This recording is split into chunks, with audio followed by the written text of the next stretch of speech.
America, Iran, oil, India અને સેન્કશન્સ. આ શબ્દો ન્યૂઝમાં આપણે આજકાલ બહુ જ સાંભળી રહ્યા છે.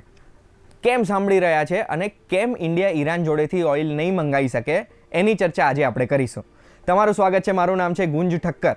વાત ચાલુ થાય છે અમેરિકા અને ઈરાનની વચ્ચે 2015ની ટ્રીટીથી, જ્યારે અમેરિકાએ ઈરાનને કીધું હતું કે ન્યુક્લિયર વેપન ઘટાડશો તો અમે તમારી ઉપર કોઈ પણ સેન્કશન લાગુ કરીશું નહીં. 2018માં ડોનાલ્ડ ટ્રમ્પ આવ્યા. ડોનાલ્ડ ટ્રમ્પે ઈરાનની સાથે કર્યો ઝઘડો. ટ્વિટર પર તમે જોયું જ હશે. એ ઝઘડા પછી ડોનાલ્ડ ટ્રમ્પે ઈરાનના ઓઇલ એક્સપોર્ટ્સ ઉપર સેન્કશન મૂકી દીધા, રોક લગાડી દીધી. અને જે પણ દેશ એનાથી ઓઇલ લેશે એના ઉપર સેન્કશન લગાડ્યા. સેન્કશન એટલે અમેરિકા એ દેશની ખિલાફ કાર્યવાહી કરશે અને એ દેશને પછાડવાનો ટ્રાય કરશે ઇકોનોમિકલી, ધંધાકીય રીતે. આ સેન્કશન અમેરિકાએ મૂક્યા ઈરાન ઉપર.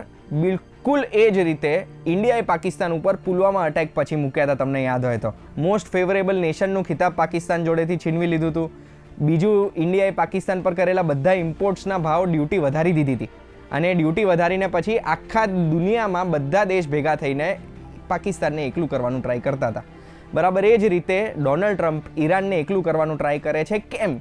કારણ કે ઈરાનનું કુલ $50 બિલિયન ઓઇલ એક્સપોર્ટ છે. $50 બિલિયન આપણે રૂપીઝમાં કન્વર્ટ કરીએ તો 35 લાખ કરોડ રૂપિયા થાય. એક પણ હું વચ્ચે ઝીરો ભૂલ્યો નથી.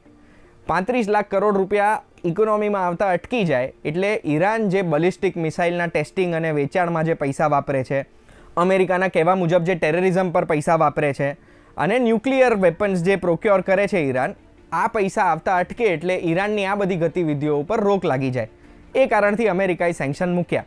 પણ આ સેન્કશન મૂક્યા ત્યારે અમેરિકાએ એવું પણ વેવર આપ્યો બીજા 8 દેશોને કે India, China, south Korea, Japan સહિત 8 દેશો એવા છે જે ઈરાન જોડેથી ખાસું બધું તેલ ઇમ્પોર્ટ કરે છે. એમને 2 મે સુધીનો ટાઈમ આપ્યો કે 2 મે પછી તમારા ઉપર સેન્કશન્સ લાગુ થશે. આપણને હતું કે 2 મે સુધી કંઈક ને કંઈક વચ્ચેનો રસ્તો નીકળી જશે, કંઈક તો થઈ જ જશે.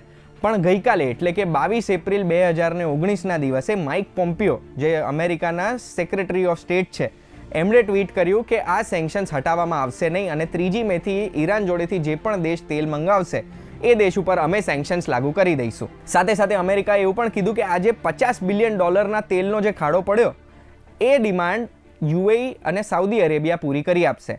હવે આ વાત ઉપર હું તમને એક ફન ફેક્ટ કહીશ. સાઉદી અરેબિયાની તેલની કંપનીનું નામ છે એરામકો. એરામકોએ પોતાના નંબર્સ પહેલી વખત રિલીઝ કર્યા પબ્લિકને હમણાં જ. એ નંબર્સ પ્રમાણે એરામકોની ટોટલ નેટ ઇન્કમ એક વર્ષની $111.1 બિલિયન છે. એટલે એને આપણે રૂપિયામાં કન્વર્ટ કરીએ ને તો 8.5 લાખ કરોડ રૂપિયા થયા. આપણે બીજી બધી કંપનીઝ અગર જોઈએ તો નજીકમાં નજીક જે કંપની એની સાથે આવે એ એપલ આવે બીજા નંબર ઉપર. એપલ નામ તો સાંભળ્યું હશે ને તમે. એ એપલની નેટ ઇન્કમ એક વર્ષની છે $59 બિલિયન. એને આપણે રૂપિયામાં કન્વર્ટ કરીએ તો આશરે 4 લાખ કરોડ રૂપિયા થયા. હવે તમે વિચારી લેજો કે આ જે 35 લાખ કરોડ રૂપિયાનું જે તેલની ડિમાન્ડ છે એ ડિમાન્ડ સાઉદી અરેબિયામાં જશે તો સાઉદી અરેબિયાને હજુ કેટલો ફાયદો થશે. હવે આપણે ઇન્ડિયા આવીએ અને ઇન્ડિયાના એંગલની વાત કરીએ. ઇન્ડિયાનું ટોટલ ક્રૂડ ઇમ્પોર્ટ 84% છે. એટલે આપણી જરૂરતનું 84% આપણે બહારથી મંગાવવું પડે છે. હવે આપણે ઈરાનથી જે તેલ મંગાવીએ છીએ એમાં આપણને 60 દિવસનો ક્રેડિટ પીરિયડ મળે. 60 દિવસનો ક્રેડિટ પીરિયડ એટલે આપણે તેલ આવે એના 60 દિવસ પછી આપણે એનું પેમેન્ટ કરવાનું હોય. 60 દિવસ સુધી એટલા પૈસા આપણે વાપરીએ, રોજના 4,50,000 બેરલ તેલ જે ઈરાનનું આપણે વાપરીએ છીએ એનું તમે ટોટલ જાતે જ 60 દિવસનું મારી લેજો અને 1% વ્યાજ ખાલી ગણજો. એ 1% આપણો ફાયદો છે. બીજું, ઈરાનથી જે આપણે તેલ આવે છે એ તેલનું ફ્રેટ બહુ સસ્તું પડે છે આપણને, ભાડું સસ્તું છે. અને આજે માર્કેટમાં સ્પેક્યુલેશન થઈ ગયા છે કે ઈરાનનું તેલ બંધ થઈ જશે.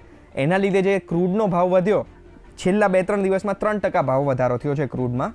એ જે ભાવ વધારો થયો અને આપણે 84% ઇમ્પોર્ટ કરીએ જેનું પેમેન્ટ આપણે ડોલરથી કરીએ એટલે એ આપણા ડોલર રિઝર્વ્સ ઓછા થાય ને એની સામે રૂપિયો વીક થાય. બીજો જે આ ભાવ વધારો થાય એ ડાયરેક્ટ ડોમેસ્ટિક પેટ્રોલ અને ડોમેસ્ટિક ડીઝલનો ભાવમાં પણ વધારો થાય છે આના લીધે. એટલે ઇન્ડિયા માટે તો નુકસાનકારક જ વસ્તુ છે. આશા રાખું છું ઇન્ડિયા અને અમેરિકા આ વિશે કોઈક વચ્ચેની ડીલ વર્કઆઉટ કરે અને ઇન્ડિયાને તેલ સસ્તામાં હજુ જ મળતું રહે. જેમ જેમ નવી અપડેટ્સ આવશે એમ હું તમારી સાથે લઈને પાછો આવીશ. ત્યાં સુધી જોતા રહો VTVGujarati.com. Like, comment, share, subscribe જરૂર કરજો.